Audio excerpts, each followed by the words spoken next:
तो बच्चों, good morning all of you and welcome again to our physics class. Students, आपको एक बार फिर से बार बार हम हर रोज आपका वेलकम करते हैं। तो आप भी उसके साथ इसी पैशन के साथ आप हमसे जुड़िए और अपने सिलेबस को एज वेल एज अपने कॉम्पिटिटिव एग्जाम्स के लिए जिनको आप प्रिपेयर कर रहे हैं, बड़े ही दिल से उनको प्रिपेयर कीजिए। तो स्टूडेंट्स, आज हमारे पास जो आर्टिकल है वो कोलिजन का ही एक पार्ट है। कोलिजन जिसको हमने पढ़ा था, हम कोलिजन नाम को वैसे सुनते तो हमें लगता है कि भिड़ गए, है ना, लेकिन कोलिजन की हमने थोड़ी सी अलग डेफिनेशन बनाई थी। वैसे कोलिजन का मतलब आपने कहा भिड़ना, भिड़ने में क्या होता है, एक दूसरे के ऊपर फोर्स लगाई जाती है। तो हमने भी ऐसा ही कहा कि एक आइसोलेटेड इवेंट है जिसमें बाहर की अदर कोई फोर्सेस का कोई लेना देना नहीं है, आइसोलेटेड है पूरी तरह से। आइसोलेटेड इवेंट है जिसमें दो या फिर दो से ज्यादा ऑब्जेक्ट एक दूसरे के ऊपर फोर्स लगाते हैं for a relatively short interval of time. थोड़े से समय के लिए एक दूसरे के ऊपर क्या लगाई जाती हैं, फोर्सेस लगाई जाती हैं। अब हमने कहा था कोलिजन दो तरह का होता है, एक होता है इलास्टिक और एक होता है इन इलास्टिक। इलास्टिक में काइनेटिक एनर्जी कंजर्व थी और यहां हम बात कर रहे हैं इन इलास्टिक कोलिजन की, तो यहां पे kinetic energy is not conserve but momentum is conserve. Today I am going to talk about the perfectly inelastic collision.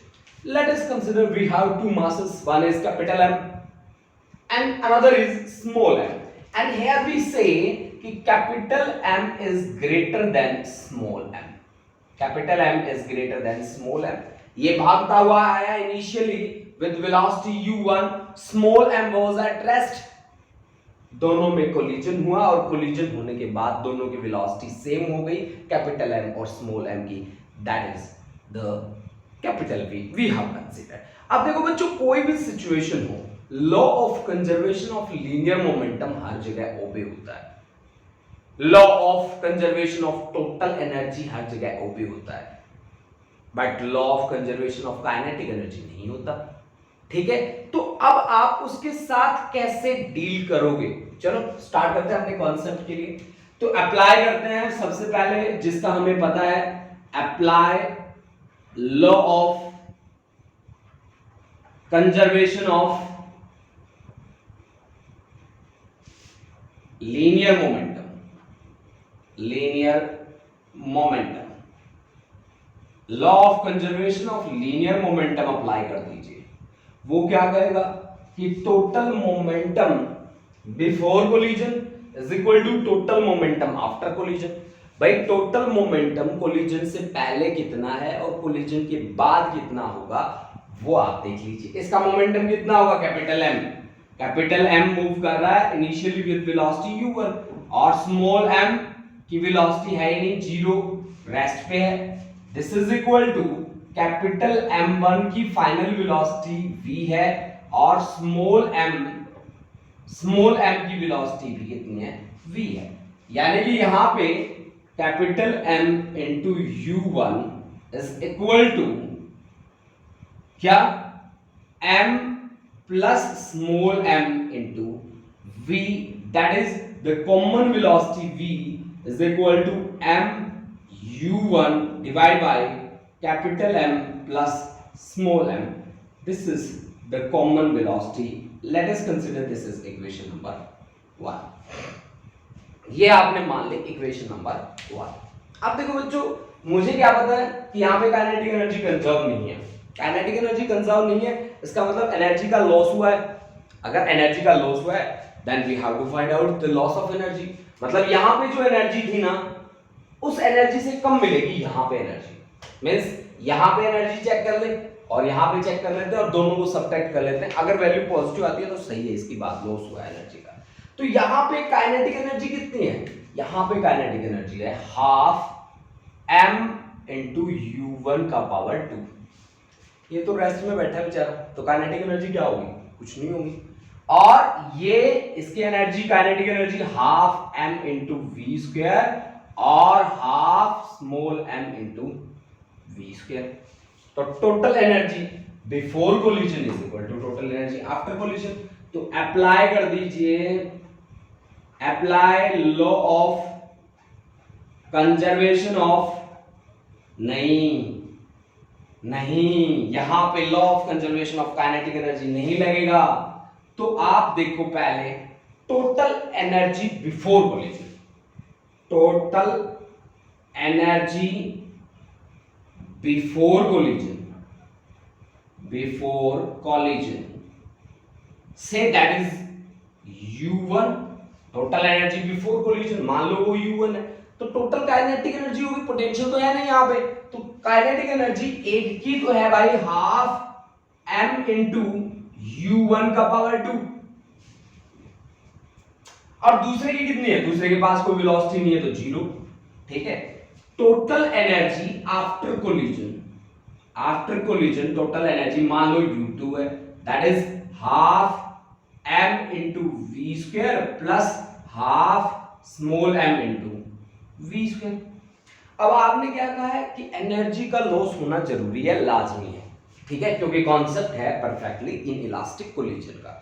तो अगर लाजमी है तो U1 must be greater than U2, then we have to check कि whether U1 is greater than U2। For this we have to find out U1 minus U2। This should be the loss of energy and let us consider that is equal to delta U. This is equal to U1, U1 कितना है, half m into U1 का square, अच्छा, plus minus करना है क्या, half, दोनों में common क्या है, v square, half m plus m और इंटू v स्क्वायर। अब देखो बच्चों, v की वैल्यू तो हमने इक्वेशन 1 में निकाल रखी है, वो वैल्यू आप पुट करते जाइए और सोल्व करते जाइए, आपकी बात बन जाएगी, और देख लेंगे वहां से डेल्टा u ग्रेटर आ रहा है कि नहीं आ रहा। चलो स्टार्ट करते हैं, स्टेप टू स्टेप स्टार्ट करते हैं। तो आपके पास हाफ m U1 की power 2 minus half capital M plus small m और इनटू v, v की वैल्यू कितनी है, ये वाली, इसका स्क्वायर करो, तो इसका स्क्वायर करेंगे तो m का भी स्क्वायर और U1 का भी स्क्वायर और divide by m plus m का होल स्क्वायर, तो m प्लस m का होल स्क्वायर, तो एक से एक कैंसिल हो गया। ठीक है, अब एलसीएम इनका क्या आ गया देख लो आप, ठीक है, और एलसीएम लेके सॉल्व कर लो बच्चों, कोई बात नहीं, हो जाएगा। ठीक है, तो आपके पास delta U is equal to कितना आया, एलसीएम आ रहा है, दोनों साइड 2 भी है और m प्लस m। तो अब पहले इस टर्म को कैपिटल M से मल्टीप्लाई करो, तो m square U1 square plus capital M, अब इससे मल्टीप्लाई करो स्मॉल m U1 स्क्वायर और माइनस m स्क्वायर और U1 का स्क्वायर, जो कैंसिल हो रहा है उसे कैंसिल कर दो। ठीक है, जो कैंसिल हो रहा है उसे कैंसिल करो और बाकी क्या बचा है आपके पास, वो आपके पास है capital M small m U1 की power 2 divide by 2 into M1 m plus m। देखो मास आपके नेगेटिव नहीं हो सकते, ठीक है, और वेलोसिटी U1 आपकी नेगेटिव नहीं हो सकती, इसका स्क्वायर आए तो 100% श्योर है कि delta U is greater then किससे, 0 से, यानी कि लॉस तो हुआ है एनर्जी का। अब लॉस कितना हुआ है, that loss of energy is equal to capital M small m into initial velocity का स्क्वायर डिवाइड बाय 2 इनटू क्या, m1 plus m2, 2 into m1 plus m2, this is the loss of energy. यानी जहां पे भी आपको ऐसे expression मिल जाए in elastic collision के और आपको लॉस ऑफ एनर्जी निकालना हो, that loss of energy is equal to capital M small m U1 square divide by 2 into capital M plus small m। इसकी जगह पे बच्चों m1 प्लस m2 भी लिख सकते हैं। ठीक है, तो m1 प्लस m2 आप अगर देख लो तो पजल होने की आपको जरूरत नहीं है। ठीक है, कैपिटल M और स्मॉल m की जगह पे क्या लिखा जा सकता है, m1 और m2 भी लिखा जा सकता है, कोई बड़ी बात नहीं है बच्चों। ठीक है, तो अब आप मुझे कमेंट बॉक्स में आगे बताओ कि कितने बच्चों को ये कॉन्सेप्ट क्लियर हो गया। फटाफट से बताएंगे सभी बच्चे, क्लियर है? ठीक है, अगर डाउट है तो डाउट भी बोल सकते हैं आप, अगर क्लियर है तो फटाफट से बताएंगे, बस 2 मिनट का टाइम है आपके पास। ठीक है, रोमिका अटेंडेंस लग जाएगी बेटा आपकी, अंशिका ठीक है बेटा, अमरवीर बहुत बढ़िया, अमरवीर की परफॉर्मेंस बहुत बढ़िया है, मनवीर, विषम राय, महक, कमलप्रीत, चेतनदीप सिंह, गुरलीन सिंह, जसवीर सिंह, सुखलीन कौर, गुरलीन कालकट, ईशान किशोर, हरमनदीप कौर, मान्या, पाहुलप्रीत कौर, हरलीन चैल, वंशिका, वेरी गुड बहुत बढ़िया, अमनप्रीत कौर, अंशिका शर्मा, अनमोल ठाकुर, तरनप्रीत कौर, सुप्रीना, प्रियंका, दविंदर सिंह, खुशदीप कौर दत्त, हरमनप्रीत सिंह, मनप्रीत कौर, भवजोत कौर, दैट्स गुड बहुत बढ़िया, रोमिका शर्मा ठीक है बेटा, रिपीट तो करूंगा बच्चों, रिपीट तो मैं करूंगा 100% श्योर है ये बात।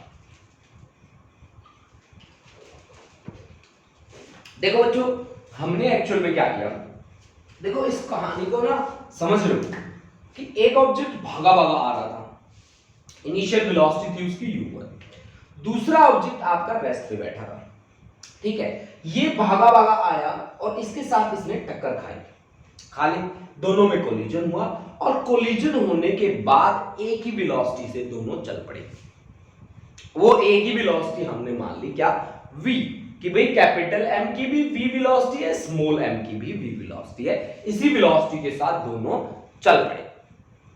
ठीक है, तो कोलिजन से पहले और कोलिजन के बाद आपको देखना है। देखो इन इलास्टिक कोलिजन है तो यहां पे law of conservation of kinetic energy obey नहीं होता। अगर conservation of kinetic energy obey नहीं होता, इसका मतलब है एनर्जी का क्या हुआ है, लॉस हुआ है। अब लॉस कैसे निकालेंगे भाई, मान लो मेरे पास 100 रुपए थे, ठीक है, और मैं कहीं गया, मैंने खर्च कर दिए पैसे, तो मेरे पास 100 के 110 थोड़ी ना हो जाएंगे, 100 में से कम ही होंगे ना, तो यानी कि मैं कितना खर्चा करके आया हूं वो 100 में से सब्ट्रैक्ट करूंगा, मतलब इनिशियली मेरे पास कितने पैसे थे। इसी तरह से ये भी अपनी इनिशियल जो एनर्जी है उसमें से फाइनल एनर्जी को सब्ट्रैक्ट करेगा, तभी इसके पास क्या आएगा, लॉस ऑफ एनर्जी आएगा। ठीक है, तभी इसके पास लॉस ऑफ एनर्जी आएगा। चलो उस बात पे हम आगे बढ़ते हैं, उस बात को आगे बढ़ाते हैं। देखो कैसे,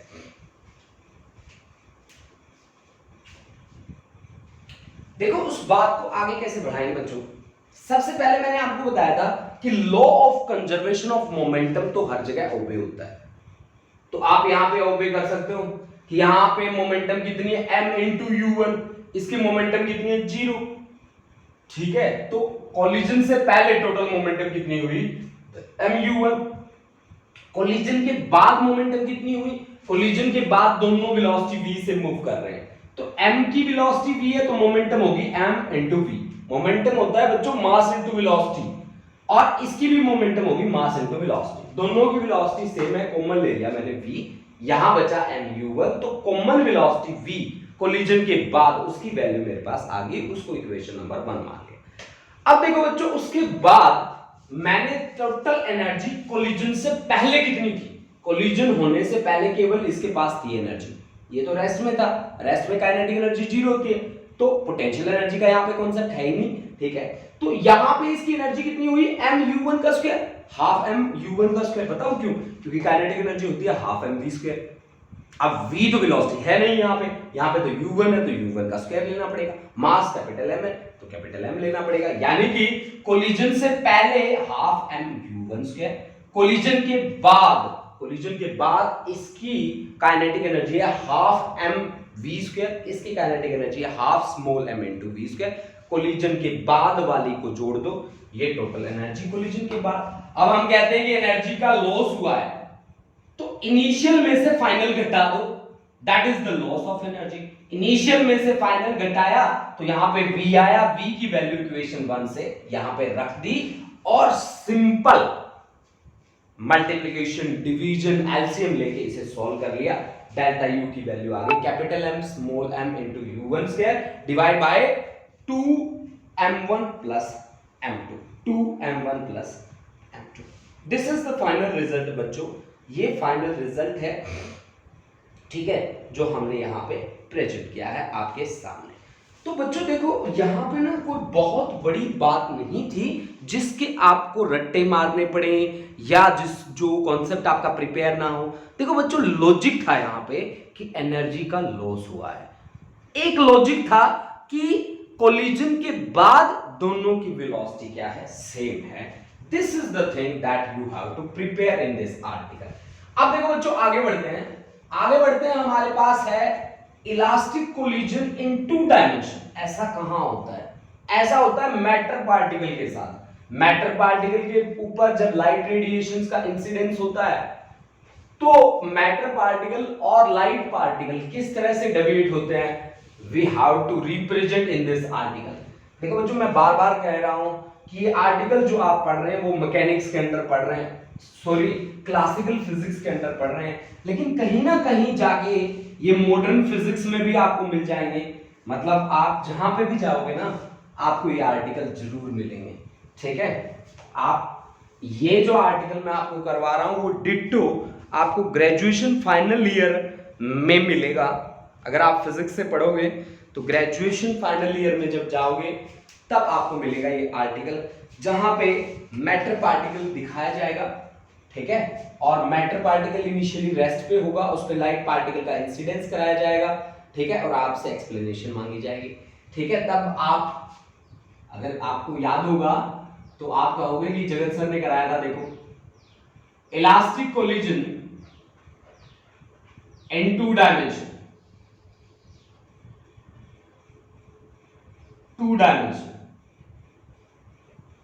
इलास्टिक कोलिजन में पढ़ रहा हूं टू डायमेंशन में।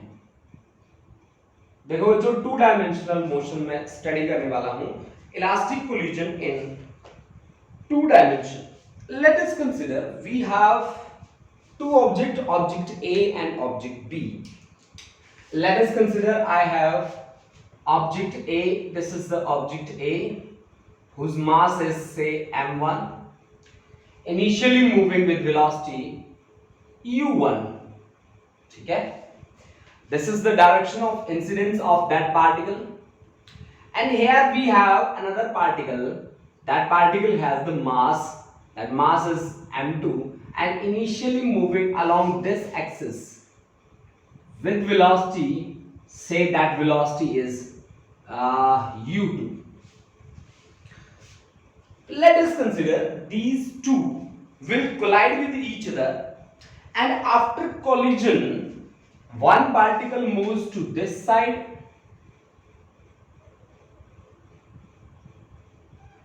and another particle moves to this side. अभी तो टू डायमेंशन होगा ना भाई बच्चों। ठीक है, ये आपके पास दोनों के दोनों पार्टिकल्स हैं, जो एक चला गया इधर और एक चला गया उधर। ये बी पार्टिकल था, this is A particle and this is B particle. ठीक है, एक कोलिजन के बाद ऐसे चले गए और इन्होंने जो एंगल बनाया हॉरिजॉन्टल के साथ, that angle is say that is theta and say that is phi. Theta और फाई एंगल इन्होंने बनाया। अब इनके पास वेलोसिटी है, ए के पास है v1 और बी के पास है v2। ठीक है, अब इनके पास v1 और v2 वेलोसिटी है। अब देखो बच्चों क्या पूछता है हमसे, इलास्टिक कोलिजन हमसे पूछ रहा है। इलास्टिक कोलिजन का नाम जैसे ही इसने अपनी जुबान पे लिया, मैंने इसके पीछे पीछे दो बातें लिख दी कि इलास्टिक कोलिजन ऐसा होता है जिसके लिए kinetic energy is conserved. Kinetic energy conserve होगी, टोटल एनर्जी तो होती है और मोमेंटम भी कंजर्व होगी। मोमेंटम भी होती है बच्चों, हर जगह कंजर्व होती है मोमेंटम, बस काइनेटिक एनर्जी का हेरफेर होता है ना। Kinetic energy is conserved, momentum is conserved. ये दो बातें मैंने लिख दी स्टार्टिंग में। ठीक है ना। अब देखो बच्चों, अब मुझे क्या करना है, मुझे पता है कि law of conservation of kinetic energy तो ओबे होता है। अगर ओबे होता है तो फिर देखो अप्लाई कर दो, बताओ मुझे। यहां पे काइनेटिक एनर्जी उसकी कितनी है, हाफ m1 u1 स्क्वायर। यहां पे कितनी है, half m2 u2 square. Collision के बाद कितनी है, half m1 v1 square plus half m2 v2 square. यानी कि इलास्टिक कोलिजन है तो total kinetic energy before collision is equal to total kinetic energy after collision. After collision बच्चों बताओ मुझे कोलिजन से पहले टोटल काइनेटिक एनर्जी कितनी है? कोलिजन से पहले मुझे जहां तक नजर आ रही है half m1 u1 square plus half m2 u2 square is equal to collision के बाद half m1 v1 square plus half m2 v2 square. ठीक है बच्चों, यहां हाफ हाफ हाफ हर जगह मेरे को कॉमन दिख रहा है, मैं रब कर रहा हूं, आप कैंसिल कर दो। ये देखो बच्चों, ये लो भाई, इस हाफ को भी रब कर दो, इस हाफ को भी रब कर दो, इस हाफ को भी रब कर दो। ठीक है, तो ये हाफ हाफ हाफ हर जगह पे कैंसिल हो गया। इसको इक्वेशन नंबर 1 का फॉर्म देके छोड़ दो भाई। ठीक है, सेफ रख लो इसको, कहां यूज कर लेंगे हम इसका कहीं पे। ये लो जी, इसको मान लेते हैं हम इक्वेशन नंबर 1। अब देखो बच्चों, अब इसकी जो मोमेंटम है ए की, वो है m1 v1, उसकी मोमेंटम का थीटा थीटा एंगल है, तो हॉरिजॉन्टल कंपोनेंट क्या होगा? m1 v1 का थीटा इस एक्सिस पे होगा उसका m1 v1 cos थीटा, और इसका दूसरा कंपोनेंट, एक कंपोनेंट तो ये आ गया भाई इस एक्सिस के अलाउंग। ठीक है, क्योंकि थीटा एंगल है तो थीटा एंगल के साथ यही होता है, और दूसरा उसका होगा क्या? m1 v1 और sin theta, m1 v1 sin theta. ठीक है, अब दूसरी बात बताओ मुझे कि ये फाई है, वेलोसिटी है v2, तो b के पास मास है m2, तो इसका मोमेंटम हुआ m2 v2, तो इसका मोमेंटम का ये कंपोनेंट फाई एंगल के साथ ये वाला कंपोनेंट कितना होगा? m2 v2 cos फाई, और इसका perpendicular m2 v2 sin phi. तो बच्चों क्या काम करना है आपको? In the direction of incidence law of conservation of linear momentum apply कर दो, और in the direction perpendicular to the incidence आप अप्लाई कर दो। ठीक है, apply law of conservation of momentum in the direction of incidence, in the direction of incidence. बच्चों यहां पे यही है जो इंपॉर्टेंट कॉन्सेप्ट है, incidence. Apply law of conservation of momentum in the direction of incidence. Direction of incidence में देखो बच्चों, स्टार्टिंग में डायरेक्शन ऑफ इंसिडेंस क्या है? m1 मास की u1 वेलोसिटी के साथ, m2 किसके साथ चल रहा है? u2 के साथ। तो कोलिजन से पहले इन the direction of incidence m1 u1 plus m2 u2, और कोलिजन के बाद इन द डायरेक्शन ऑफ इंसिडेंस, मतलब इसी डायरेक्शन में देखो, इसी डायरेक्शन में, एक तो ये है एक ये है, तो दोनों को ऐड कर दो, दोनों की सेम डायरेक्शन है। तो m1 v1 cos theta plus m2 v2 cos phi से, दिस इज इक्वेशन नंबर 2। ये हमारे पास क्या आ गई? सेकंड इक्वेशन आ गई। अब दूसरा एक चीज देखो आप यहां से, अब अप्लाई करो, apply law of conservation of momentum in the direction perpendicular to incidence, perpendicular to incidence, perpendicular to incidence, perpendicular to incidence. Initial है कोई परपेंडिकुलर टू इंसिडेंस? इंसिडेंस की डायरेक्शन तो ये है, इसका परपेंडिकुलर इनिशियल है कोई? नहीं है, नहीं है तो 0 लिख दो। फाइनल में है कोई परपेंडिकुलर? हाँ, ये बैठा और ये बैठा, लेकिन दोनों की डायरेक्शन ऑपोजिट है। ऑपोजिट है तो m1 v1 sin theta minus कर दो m2 v2 क्या साइन फाई, यानी कि m1 v1 sine theta is equal to m2 v2 क्या sine phi, equation number 3 third. ये हमारे पास आ गई थर्ड इक्वेशन। देखो बच्चों यहां पे जो आपको कैलकुलेटिव पार्ट है बच्चों, इसमें फालतू की आपको टेंशन लेने की बिल्कुल भी जरूरत नहीं है, ठीक है, ऐसा बिल्कुल भी नहीं सोचेंगे।